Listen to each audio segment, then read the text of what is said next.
Try to tell LA people that that we got no vegan options here, bro. my God. And see how that works out for you. They will never hire you again.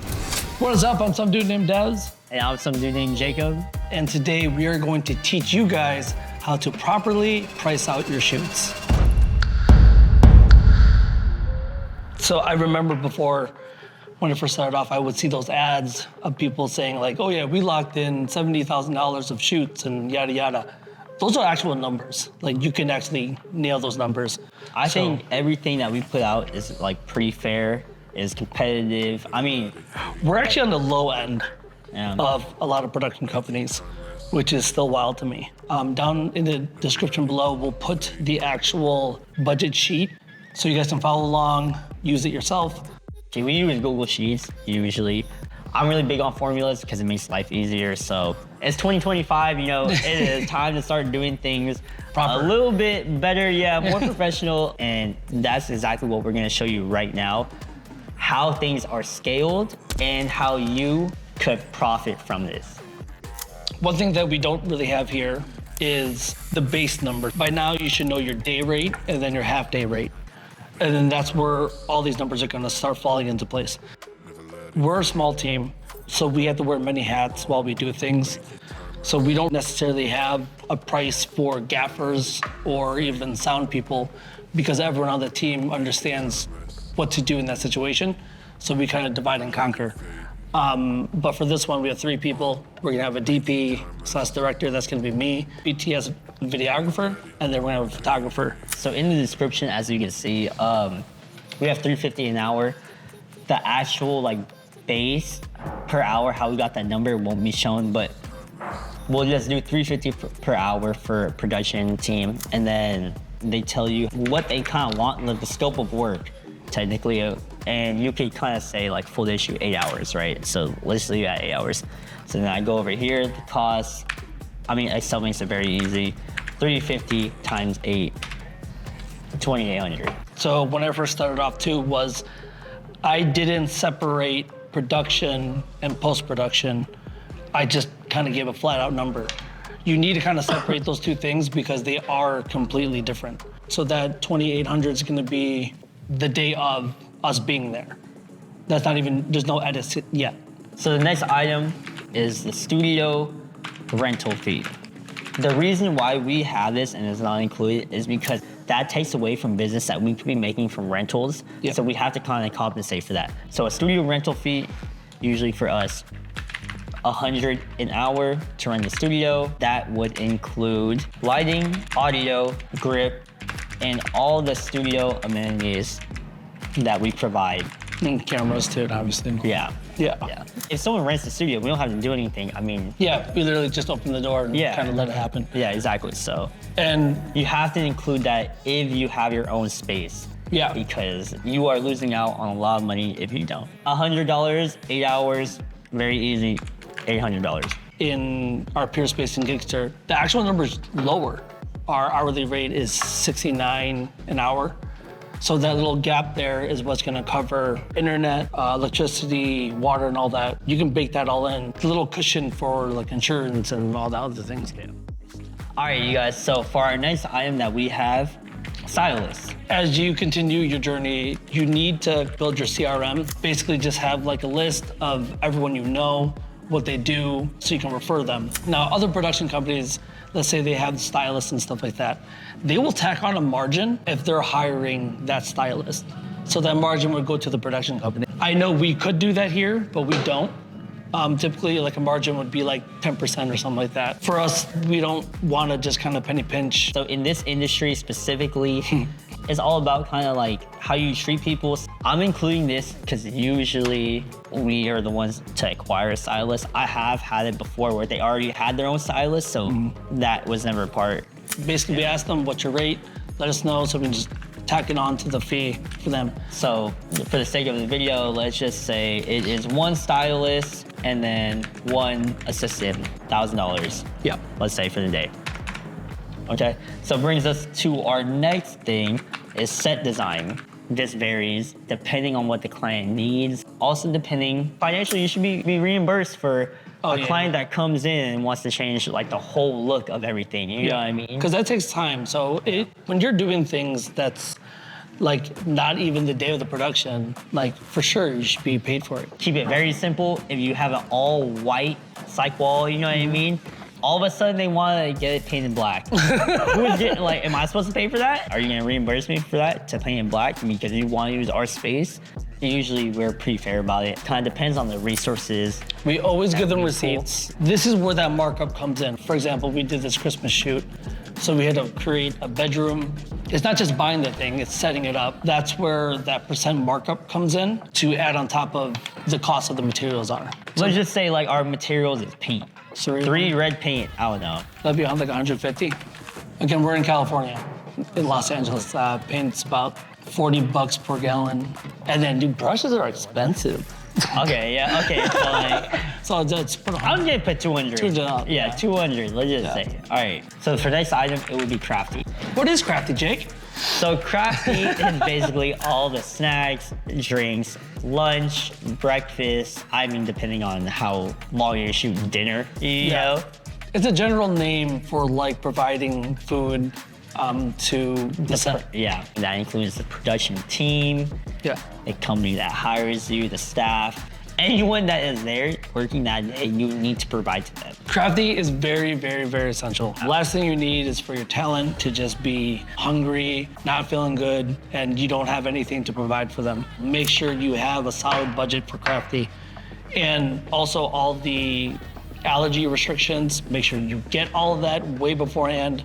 We've had times where someone on set didn't tell us until the day of that they were vegan. So that was a whole thing where we had to just quickly kind of navigate through that. But You come in there, I mean, they have nothing provided. You don't even have any water. Like, those are not conditions that anyone wants to work in. Because also you have to think about, like, I have to be the one to go grab it, you know? Yeah. And I'm not just gonna grab it on, like, a Sunday morning football. You know what I mean?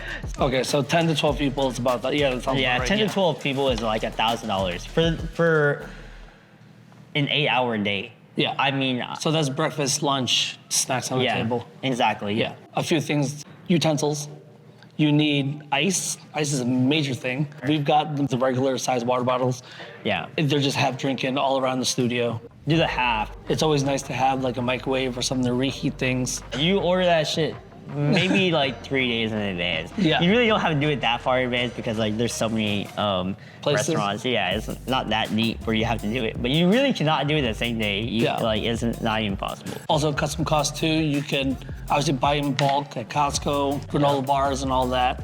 The dietary restrictions that people have. Because man, and you guys try to tell 10 LA people that that we got no vegan options here, Oh bro. my God. And see how that works out for you. They will never hire you again. Yeah. Thinking about, oh hell no, like And then with Crafty comes scheduling. We give a breakfast. We do try to push a lunch a little bit later if we could. because usually when people eat, they get kind of tired. But also don't be the actor or talent that's gouging on food on set knowing that you have a long day. Another side tip, don't put all the food out at once. If it is multiple days, Put a little bit out at a Yeah. time. You can always just refill it. Because when you put all of it out at once, especially if you have a big team, people tend to grab stuff, they'll put it in their bag, and they'll try to take it home. quick story, we had it's a 2-day shoot. I put everything out the first day. The second day, there's no way we went through 200 water bottles Yeah, dude. in 8 hours. It's like, bro, All right, so right now, I think that kind of settles it for pre-production, pre-production there. Some things that we are missing. travel fee, Understand that it's not just the gas that you're reimbursed on, it's car wear and tear. wear and tear, right? So let's say 70 cents in California. What we charge is $1 per mile. Why do we have that extra 30 cents is because parking and tolls and also a wear tear on the cars, tires, brakes, oil changes. Make sure that's in your contracts, in your or your proposal. Is a good one, yeah. Yeah, but we don't have that for this one, obviously, because we're gonna be in studio. I would say if there's anything else in there, would be scripting, and then talent casting would be on there Oh, too. casting, yeah. Yeah. So scripting. Let's say a client comes to us, they want a commercial for candles, and they just kind of hire us to do everything from the ground up. So that entails us to come up with a creative. I think it kind of depends on how extensive the script is. That is the basis of the whole video. So that script has to be pristine. You have like a professional script writer that went to school just for pure dialogue. Yeah, that's cheap. I'm not just gonna tell them to do it for free. Like, there's no way. Post-production, final product, deliverables. In this case, I think I have right here 4 long-form videos. so long-form videos would be how we categorize that. It's anything over a minute, more like YouTube type videos. This one specifically for this client that we are making this whole shoot off of, which the numbers kind of Are pretty accurate, besides like a few discrepancies. So this is where that separation I was talking about earlier. You as the content creator, you're jack of all trades, you're doing all of this by yourself, right? You need to separate the post-production, eventually figure out what it costs you per hour editing. I know it's a weird way to even think about because sometimes it will take you hours, it'll take you days to finish an edit. But there is a finite number in your mind that you can kind of get to eventually or work your way up to. It is very hard for you to kind of pinpoint like your base feed. It kind of depends on what video you're doing, right? If you're doing a 3 to 5 minute video of like a recap of a live event versus that's harder. a talking head, 5 minutes of someone just sitting there speaking. Yeah. I mean, the time it takes to edit, sing the video, and then kind of just do all the stuff necessary for post-production. You're literally putting a price on being creative, which is the hardest thing to do. Exactly. Like, there's no B-roll in talking head. Like, I mean, maybe there is. Like, unless you're sourcing it from somewhere else. But usually, more often than not, there's. Put their lingo, whatever they're asking for, into the description. Yep. Because you don't want it to backfire on you later on. Underneath that how-to video is interview / talking head. Someone hurt Jake before. Well, it's because like I know that's kind of what it is, right? Yeah. It's like it's an interview style. We're at 1800. Okay. So for the next deliverable that we have promised our client is photography. Again, it goes hand in hand with you could just be shooting the photos and hand them off, right? Without editing. Let's say your hourly is 100 per hour, and then per photo, edited photo, you want to categorize that. So let's say $20 per edited photo. Yeah. And they get up to what, 50 or whatever. In the photography realm, people don't like to give out the raw images. I get it, but use that as a selling point. Have a separate line or something that if they want to opt in to pay for it, what we do is we just give it to them because honestly, we're not going to do anything with all the raws. And we do so many shoots throughout the year where to store all that would just be not cost efficient for us. Let's say for this one, they have 30 images. The reason why we also give them all the raws is because how are we going to choose 30 images out of 3,000 photos? So we take the stress away from us by giving them all of it, and then they let us know which 30 they want. And the cool part too is, okay, this is where you can kind of upsell, right? So they have 30, they see all of them, they're like, damn, I want like 40. Now you just upcharge them more per image, and you make more money in the back end. In my professional opinion, I would bundle things. Like I would bundle a lot of it. 100%. Yep. And they're already getting a lot from you. Just bundle it. Why not?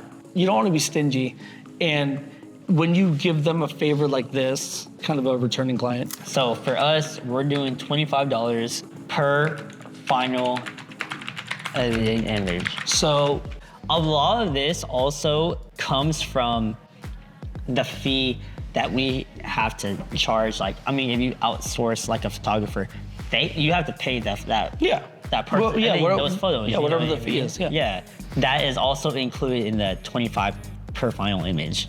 So that's how we kind of get that number. You get 30 images from those. I always tell my photographers that are on the team, just overshoot it. You're not shooting film. Like, I get it, your camera has a shutter count, but I mean, just utilize the tool that you have. The next item is gonna be behind the scenes. Okay, so behind the scenes is basically referring to the behind the scenes videographer. Yeah. That's kind of getting the set what's all going down, and then from there, they get an edited video of what it was, just for extra marketing material. A quick little recap video. I mean, what they choose to do with that is up to them. A lot of people I see take clips from like a 60-second video. It usually is what They love our recap videos. because it kind of shows like the actual like raw portrayal. And, People like to see the progression of things, how it's made. Yeah. And I mean, ours are Exactly. dope. For 1 minute, we have this priced out as 800. So you can see BTS videos kind of coincide with like event videos too, because you're kind of just doing behind the scenes of what's ever happening. So this might help you to figure out your day rate. When you're doing your final edited videos for them, typically we give them 2 re-edits. So the re-edits is like minor tweaks here and there. It's not like redoing the whole video, which I have done before without even charging them. See the long game to make sure that they're still our clients. Make sure you have a finite number, because you're gonna run into issues where they might come to you for like the smallest things in the world, and you're working on this project for months. They have up to 2. After that, you premise how much it costs per edit. Yeah. Here's another thing. Project's done, that's all set in stone. 2 months later down the line, they hit you up to do another re-edit. You should always have a price that's higher in there for that cause. This happens a lot with e-commerce because holidays and all that comes to play. Typically, something like that, just double it. So after the 500, they come back again. They want to re-edit from that video, bump that motherfucker up to like 1,000, because basically you held that footage for over 2 months, or sometimes I've had a client for 3 years after. We've held their footage for that long, and that also costs money. At a fee, we offer to basically give them the raw footage. For something like this, it's like a talking head, that would be like $1,000 to just buy all the raw footage. That's premising the fact that we're editing it. Now, if they're just hiring to shoot, of course, that's their footage. If they buy the raw footage, then we give it to them. On our end, we delete everything because we don't want to store it. And for the subtotal, we have $9,650. I think a lot of people who own businesses should know this, and if you don't include this already, you probably should start implementing it, because the 9,000 that I had in the subtotal is just to break even. The overhead and profit is to make sure that what you're doing, that service and product that you provide for your client, is profitable. Okay, so this kind of hammers on the fact that you yourself as a content creator are a worker. So your hourly is what it costs for you to be doing that work. Now you need a profit margin, because technically, right, you're doing that work. There's no margin of profit there. If it costs me $5 to make a shoe, Yep. and you come to me and say, Jacob, I want to make a shoe, I'm like, all right, it's $5. Like, Why did I even do this? Like, should I charge you $6 so I can make something? Like, at least I make $1. So the final total, like I said, is $11,187.50. We require a 50% deposit because no empty promises. You need to make sure the shoot is locked in. You need money in your account. Also, you need it because all the other, if you scroll up real quick, all the other things that you have to cover, right? You need, sometimes it's actually, we request another check for if the set design and all that's massive. Yeah. But we pay out our stylist that day. So it's like, yes, we need the deposit. We find that 50% is the sweet spot. Companies don't bat an eye at it. Yeah. We've tried 75%, got not that great feedback on it.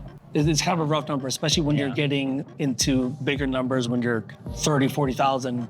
75% is kind of hard for some companies. I mean, it's a deposit. It's very self-explanatory why you need that. I mean, bro, I just spent 3 days building a set, and then also Oh, we're not doing the shoot no more? Oh my Yeah, yeah. God. By the way, so that's not refundable because Yeah. once that deposit's in, we already started the process for everything. Now, the remaining 50%.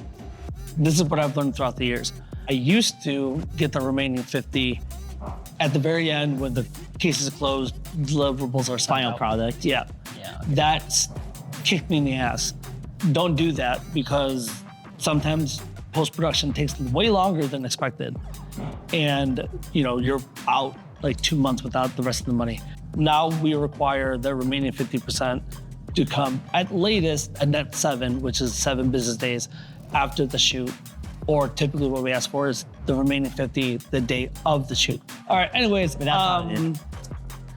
hope you guys learned something new. Again, it's in the description down below. Download it, have it. If you have any questions, comment us, shoot us an email.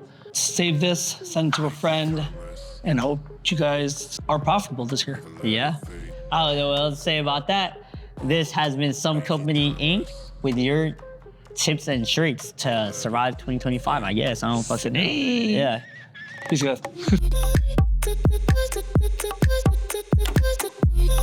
Thank you.